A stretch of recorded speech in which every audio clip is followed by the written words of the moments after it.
சங்கீதா என்ன ஆவாங்க, விஜய் என்ன ஆவாங்க? இதை விட ரொம்ப ரொம்ப முக்கியம் தெரியுமா, நீ என்ன ஆவ? இந்த மாதிரி கொள்ளையடிச்சா யோசிச்சு பாருங்க. ஏவா வேலு நெடுஞ்சாலைத்துறை, அதுக்கப்புறம் பொதுப்பணித்துறை அமைச்சர், அதுக்கப்புறம் துரைமுருகன் கனிமவள கொள்ளை, அதுக்கப்புறம் நேரு நகர்ப்புற வளர்ச்சி, இப்படி 3 பேர் 50,000 கோடி அடிச்சாங்கன்னா இந்த வந்துட்டாரு மூர்த்தி. மதுரையில இருந்து வெக்கமே இல்லாம மதுரையில இவருக்கு ஓட்டு வேற போடுறீங்க. எதுக்காக ஓட்டு போறீங்க சொல்லி பார்ப்போம்.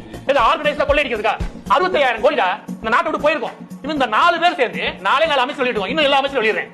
இந்த 4 அமைச்சர் சேர்ந்து அடிச்சு கொள்ளப்பட்ட 2 லட்சம் கோடிக்கு மேலனா அதுல பாதி அளவு எப்படியும் ஸ்டாலின் குடும்பத்துக்கு போயிருக்கும். 1 லட்சம் கோடி அவருக்கு போயிருமா? நீ எல்லா பேரும் சேர்ந்து காசை கொள்ளை எடுத்து துபாய் போன்ற வெளிநாட்டுக்கு அனுப்ப போறாங்க. ஹவாலா மூலமா அனுப்பிடுவாங்க. நீ என்ன பண்ணுவ? நக்கிட்டு போயிடும் நாடு. இத பத்தி பேசுனா எந்த மீடியாவும் பேசுறது இல்ல. மக்களுக்கு என்னன்னா அடுத்தவங்களை பத்தியே பேசி ஒரு சுவாரஸ்யம் தெரிய பழகிடுச்சு.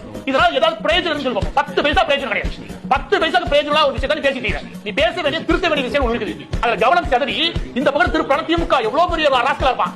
அவன் பண்றதே திமுக நான் சொல்றேன்.